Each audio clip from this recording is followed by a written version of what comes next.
going on, everybody? Welcome to another episode of Liam Picks Fights. I'm glad that you are all tuned in. Today, we've got another 5-fight slate for you of action that we're going to break down and talk about on the show. I'm going to talk about these fights from a betting perspective and some of them from an interest perspective as well. So, guys, before we get started, you know the drill. I'm going to ask you to please put a thumbs up on this video. Subscribe to our channel, Delphi Sports. We're only growing. We appreciate that you guys helped us reach our goal of 100 subscribers. So we realize now you guys are above our expectations. We're setting the bar higher. By UFC 260, we want to get to 150 subscribers. We think it's well within reach. This is a channel that's growing and offering you more and more content across more sports and on all sorts of different platforms, guys. Informed risk-taking now available on every major podcasting platform, Apple iTunes. You can check it out. You guys can also look on Spotify. Please get involved. Check it out. Informed risk-taking, not just UFC action. We're talking about all sorts of different sports betting action. But guys, what I can also tell you is that my recap for this card is going to be on the next episode. It is going to be on Monday the 15th at 9 a.m. in the East. Check it out. You won't want to miss it. Getting started with the show, guys, I'm going to talk about this main event that we have for UFC Vegas 21. We've got Belal, remember the name, Muhammad, taking on Leon Edwards. These guys have the same record. This is a very well-matched fight. It's at welterweight. This is a very competitive division. And Leon Edwards is sort of the forgotten man in that welterweight division. Hasn't had a fight in the UFC since 2019. A lot of that's outside of his control. But I don't really like backing big favorites that are coming off such a big, long layoff. And especially in this fight, I think Belal Muhammad's a dog. Leon Edwards hasn't shown a tremendous finishing upside in the UFC. I believe that he is the better fighter technically. I think that his clinch style will have, I think it's going to be very effective on Belal Muhammad's pressure early. I just don't know that he's going to be able to keep that pace up for 5 rounds. I'm not sure that he's going to look like he looked when he left. We can tune it back just a few weeks. Santiago Ponzinibbio, another guy with a big, long winning streak in that welterweight division, came back after a long layoff. And granted, he had some other issues as well contributing to that layoff. But when he came back, he was a huge favorite and got starched fast in the first round. Now, I don't expect Belal Muhammad to be starching Leon Edwards. Belal Muhammad, if you could have a real criticism of him, it's that he's not much of a finisher in his own right. He also doesn't have a tremendous amount of punching power. But I think that Belal Muhammad's very durable. I think he's got a ton of heart. I think he's got great conditioning. I think that he's a tricky guy. I think he's a pretty intelligent fighter. I think he makes a lot of smart decisions. I think Leon Edwards is very talented. I think he's hard to hit. I think that this is a weird fight and kind of hard to approach from a betting perspective. And because of the long layoff and because Belal Muhammad fought, only a few weeks back and kind of got his leg chewed up against Diego Lima, I'm not really interested in backing Belal right now until he gets to a plus 250 or greater price. And I don't expect that. I think that the market's been smart about this fight. I think Leon Edwards deserves to be a favorite. I think probably more slight of a favorite given his long layoff. But I think that I lean towards Belal Muhammad if I was to choose a side. Again, given that long layoff, but I'm just not going to touch this fight at the current market odds. And I think that Leon Edwards is a dangerous guy, and he's going to be probably the more live finisher of the two of them. I just think that Belal Muhammad could edge out a decision here. I've had a hard time picking some of these main events recently.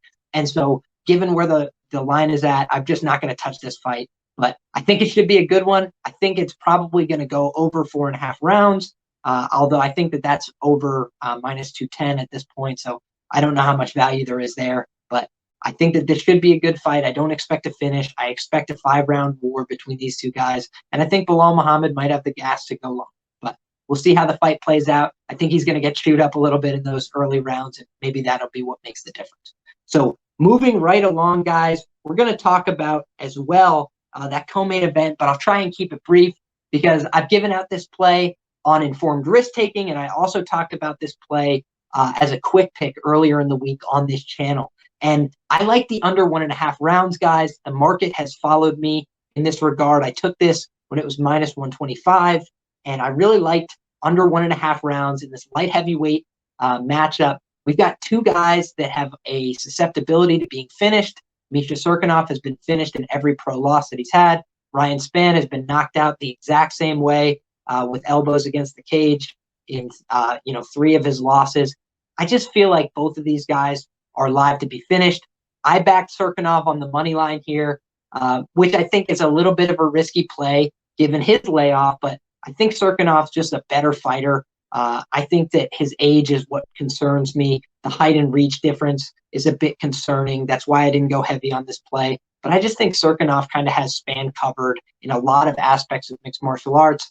I believe that Misha Cirkunov, he's dangerous on the feet, believe it or not. I think that he's not the most aggressive striker, but he throws big, heavy kicks. He has a decent counter boxing game. I think people are underrating Misha Cirkunov on the feet. And I think that on the ground, he should have the better wrestling. I believe that Spann is a half-decent wrestler. But again, guys, we've seen in some of these spots, some of his step-up spots, he's been finished. And I think he leaves himself vulnerable in some of these positions. Could we really count out the possibility that Ryan Spann shoots a takedown in the first few minutes of this fight and gets elbowed against the cage? I mean, we've seen it over and over in his career. I think that Misha Cirkunov is the kind of guy that could do the very same thing to him. Spann might, touch Cirkunov with a shot, come in, try and finish him with a takedown, get it to the ground, and find himself in that same position like he did against Johnny Walker. Ryan Spann was hurting Johnny Walker on the feet and decided to wrestle when he's winning the striking exchanges pretty clearly. And it was a bizarre decision in a string of bizarre decisions from Ryan Spann. I think that he's the more physical fighter of the two of these guys, but I think the more technical guy is Misha Cirkunov. And I took a couple degenerate stabs on big, wide props, plus 500 Misha Cirkunov by KO. I don't really like taking those TKO props. I'm not good at picking them historically, but I feel like I've seen Ryan Spann be finished the same way over and over. I think Misha Cirkunov is a talented enough guy to take advantage and a smart enough guy to watch the tape on Ryan Spann. So I have another quarter unit stab. These are very small plays, degenerate action, but I like the value on the return here. Misha Cirkunov by KO round 1 plus 1,000, and coming off that Amanda Nunes prediction, Amanda Nunes by sub in round 1. I think that was a way more sure thing than this is. But again, at this price plus 1,000, I think that there's a lot of value here. Ryan Spann's been finished in the first round several times, so I'm willing to take that degenerate action. I would say if you want to follow or fade, the play is that I'm most confident in is that under 1.5 rounds for sure. But I think that the side is Misha Cirkunov based on the tape that I watched. We'll see how the fight plays out. Moving along the card, guys, I have a few underdog plays here, and I wasn't sure that I was going to move forward on some of these, but after watching the tape and digging in a little bit more, I felt like there were some value spots. And, the public has steamed a couple of these lines, which makes me concerned. But I like Matheus Nicolau against Manel Kape. I'm not taking a huge wager on this. I'm going 1.5 units on the money line, plus 102 versus Manel Kape. And here's the reason why. Nicolau is a very, is he the most durable guy? No. That's the concern, right? Going into this fight, he's been knocked out twice in the first round. And I think that that's the reason why the market is behind Manel Kape in this fight. But I really think that Manel is inexperienced in the octagon format. I was going back and watching his fights in the ring over in Ryzen, and it makes a huge difference, guys. Some of the wrestling exchanges that they had in the cage versus the ring are so different, where you can use the cage a lot more effectively to build yourself back up to your feet. I don't know that Manel has had the ability to work on that skill because he's been fighting in a ring in Japan. So I think that he also is a little used to fighting in the shoes. In the fight against Ulka Sasaki, he got beat pillar to post, and granted, Sasaki was the one wearing shoes in that matchup, and Kape was not, but he got really badly out-wrestled and out-grappled. He was put in the crucifix several times. He was mounted by Sasaki. And I know a lot of people watching this video are asking, who is Ulka Sasaki? And, he's a regional level talent. And I think that Manel Kape in this spot could get taken down by Matheus Nicolau. I believe that Nicolau is the better wrestler and grappler, though I think Kape is a effective offensive wrestler. he looked pretty good wrestling against Pantoja. He likes to lift that single leg up, put the hand behind the head a little bit, and start running that single, force the guy to turn knee down and give up the back. And I actually think that that's pretty impressive stuff against the likes of Pantoja. But I also thought that was such a low volume performance. I think he's a little cocky, a little arrogant. I think that he believes he's winning rounds when he's not winning them. And I think that his low volume style here is what's going to save Nicolau. I think that Nicolau's only vulnerability in this spot really is his chin. I think that he should have more volume. I think that he's got the more diverse tools and skill set. I think that he hits pretty hard on the feet. I think that he has good and varied striking tools. I think that he's a better kicker.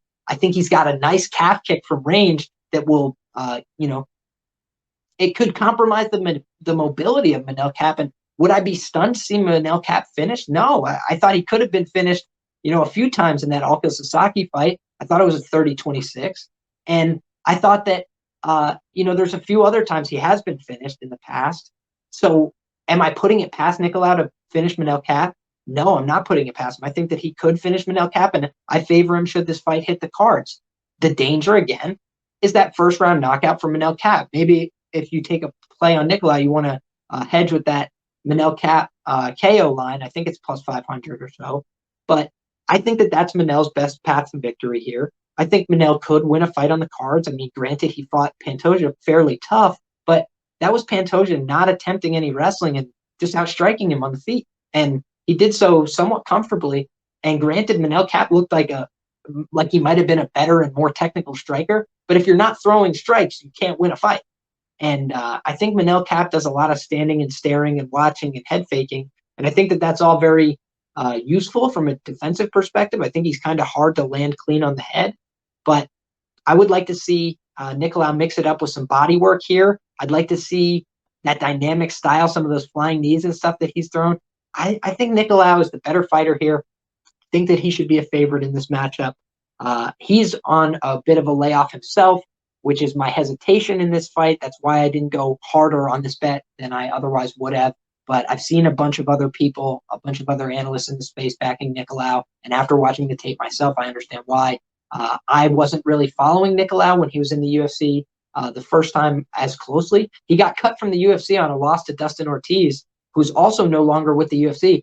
But both of those guys are highly talented, and both of those guys are very, very capable fighters. I think both of them would be deserving favorites against Manel Kape, given what we know about them at this point. I think Manel Kape is a bit of a fade in the cage until proven otherwise. Granted, I think he's a talented fighter. I think he can find winnable matchups. I just think he's in a very tough division, and I think that it's going to be harder for him to find some of those wins, given the level of competition that he came in fighting, the number 3 or 4 guy in the world in Pantoja. And I think this Nicolau kid is a very tough prospect, and I think that he probably has more upside than Manel Kape. So I'm backing him 1.5 units at plus 102. I think that plus money's gone, guys. I think he's actually moved to a pick-em price. And so I would probably pass on the fight at that point. I think the value might be gone on Nicolau, but I think that this is a dog or pass situation. I think that if more late money comes in on Manel Kape, I would consider a play on Nicolau. I believe he's going to be the side in this matchup. I looked at the prop market. I didn't see anything that stuck out to me here. The over-under I find a little tough to call. I think you can get plus 110 on the under 2.5. I don't hate that. I think both these guys have a path to victory by finish. I think Nicolau could submit Manel Kape, which I may have forgot to mention, but I believe Manel Kape is exploitable on the ground. So let's see how it plays out. But I got Nicolau. I'm backing him on the money line, and I feel like he's the side. Moving along on the card, guys, I've got another underdog play for you. And this one, I want to say I'm a little less confident in, but I do feel like there's a bit of upside on this matchup. And so I'm going to talk about Dan Ige and freaking Gavin Tucker. Jeez Louise, guys. Talk about a fight of the night that you could see coming from a mile away. These guys are both dogs. Gavin Tucker absorbed a hell of a beating in the Rick Glenn fight. That's the fight everybody references and talks about when they talk about Gavin Tucker. It's a very memorable fight. I thought Gavin Tucker looked great for portions of that fight. Granted, he was up against it. He was going against a guy who was more experienced. But I really think that Gavin Tucker is a hell of a fighter. I've been very impressed by his skills and his rebuilding. He took 2 years off after that Rick Glenn fight and has come back looking very sharp, looking very determined. He got dropped in the Justin James fight, so he's faced more adversity since, and he's still a dog. I think that Gavin Tucker is a very hard man to finish. I think that will remain true. I believe that this is a very durable athlete. I think that Gavin Tucker he's a brick house, man. He's a small, stocky, compact, dangerous striker. He's got wrestling capabilities. He's a vicious fighter in the clinch. This guy will throw elbows, knees, with bad intentions, punches from the clinch.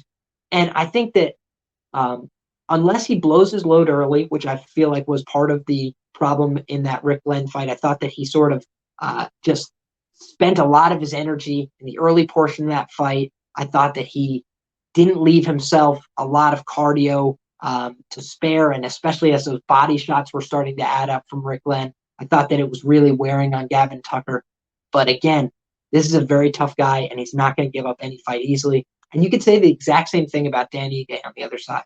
Dan Ige is a dog, and if you want somebody that's going to fight for your money, I think either of these guys is a fair bet in that regard. These are guys that are going to come out there and scrap and not give an inch. Dan Ige got dropped bad by Edson Barboza, and he was able to find his way back into the fight. He won the split decision there. I don't think that I scored that fight for Dan Ige. I thought Edson Barboza did enough to win that fight. But what can you say? After getting dropped hard in the first round against Edson Barboza, he's able to work his way back in. It's against a very dangerous striker, a guy who's had a history of putting people out, a finisher. And Dan Ige was able to survive being hurt. He's been hurt other times in the UFC, but I think that Gavin Tucker has the capability to hurt Dan Ige. I don't know that he's going to finish him. I think that Gavin Tucker can be hurt by freaking Dan Ige as well.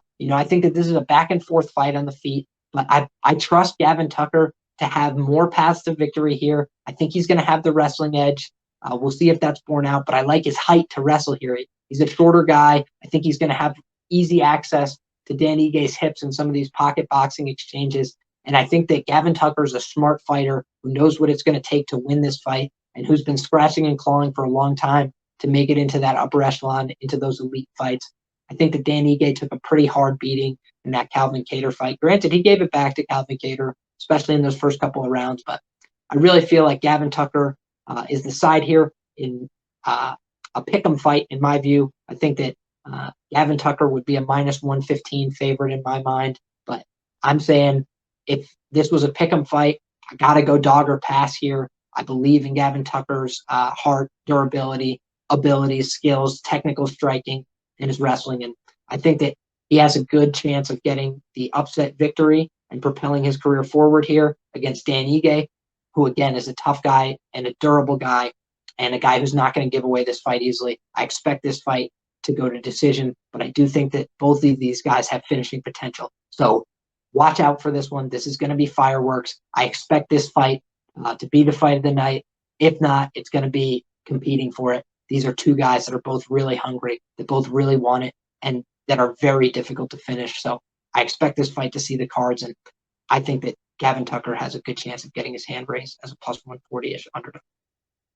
So moving along, guys, my last play of the night, and this is one that's already gotten me a little bit of heat from people, and I welcome it, guys. I tell you all the time, you can follow me or you can fade me. Let me know how you're taking action in that comment section below. And I'm happy to hear if you guys are taking action the other way. I think that the value side here, if you want Angela Hill, who's a minus 400 favorite right now, is to take Angela Hill by decision at minus 175. But I'm going the other way here, guys. I'm taking Ashley Yoder. I don't favor her outright in this matchup. All right. I talked about this on Informed Risk Taking on Thursday morning. I think that Ashley Yoder is a value bet. I don't think that she should be an outright favorite. Okay. So I go into my betting as a long-term bettor. I'm not trying to make a ton of money on one night. I'm trying to be a profitable long-term gambler. Only 1% of gamblers are. So you got to be careful. You got to be thoughtful. You got to manage your bankroll, guys. And I believe that this is a value spot. I'm not getting out over my skis and putting down a huge wager, but I'm putting one unit on Ashley Yoder at plus 330. And the market has been moving in my direction on this as well. Ashley Yoder's close to plus 310, lower in some places. Market-wide, though, I don't think you can get her at plus 330 at this point. And that's because Angela Hill is being overinflated as a favorite, and she's being overrated in this spot. Now, I'm not saying Angela Hill isn't a good fighter. I think she's a talented fighter. I think that if this fight remains on the feet, you obviously have to give a big edge to Angela Hill. But I don't think that she has a tremendous finishing upside here. I think that there's a chance she could, maybe standing TKO Ashley Yoder in the third round or something if Ashley Yoder hasn't gotten any takedowns successfully. But the first time they fought, Ashley Yoder was able to get takedowns. Granted, she wasn't able to win the fight. Angela Hill won the first fight. There's a red flag for you. If you're trying to back Ashley Yoder with me here, I can be honest about that. But the physical advantages, the youth, it's on the side of Ashley Yoder. She's 4 years younger. Angela Hill's going to be 37. And I think that Ashley Yoder, as the longer, rangier fighter, I think that she might be able to get to some takedown attempts. I think that she might be able to take Angie's back from the feet. I think that Ashley Yoder is closer to a plus 200 than a plus 330 in this spot. And that's why I think that there's value. And that's why I'm willing to take a 1 unit stab. This is a bet that would return 3 or more units. And I like that upside on Ashley Yoder. Angela Hill has a negative record as a favorite in the UFC. So I believe that there's upside here. I'm not saying that Ashley Yoder is going to win the fight, but I think that there's value, and I'm willing to take that risk. Roast me in the comments if you don't buy it, but we'll see on Saturday night who comes out looking sharp and who comes out looking square. I'll just say that Angela Hill to win by decision is at minus 175, and the fight to go to decision is minus 400. All right, so just account for me what the difference is in your head. Is it an Angela Hill finish? Is going to make up all that difference between minus 175 and minus 400? No, it's the possibility that Ashley Yoder is going to edge out this decision. I think that Angela Hill has a penchant for going to split decisions. Ashley Yoder's had a bunch of split decisions go against her in her career. Who's to say she doesn't get one to go her way this weekend? And I think that if she's able to wrestle somewhat effectively and land some ground and pound from wrestling positions, who's to say why Ashley Yoder can't win this fight? I think that Angela Hill is being overvalued here, especially as a 37-year-old women's mixed martial artist. But we'll have to wait and see. I like Angela Hill. I think she's a good fighter, and I think she's got a very clear path to victory here on the feet. But I think that Ashley Yoder has a path to victory on the ground. I'm willing to take that stab at plus 330. Let me know how you're taking your action in the comment section below. Thank you guys so much. I appreciate everybody checking this out. I want to let you guys know, please watch Monday morning. That's the next episode of Informed Risk Taking. That's where I'll be recapping my betting action and some of the great action that I'm expecting from Belal Muhammad and Leon Edwards this Saturday night. That's UFC Vegas 21. I appreciate everybody for supporting Delphi Sports. I appreciate everybody for watching another great episode of Liam Picks Fights. God bless you all. Enjoy the fights. And until next Friday, come back. We're going to have all the same fun again. Thank you guys so much.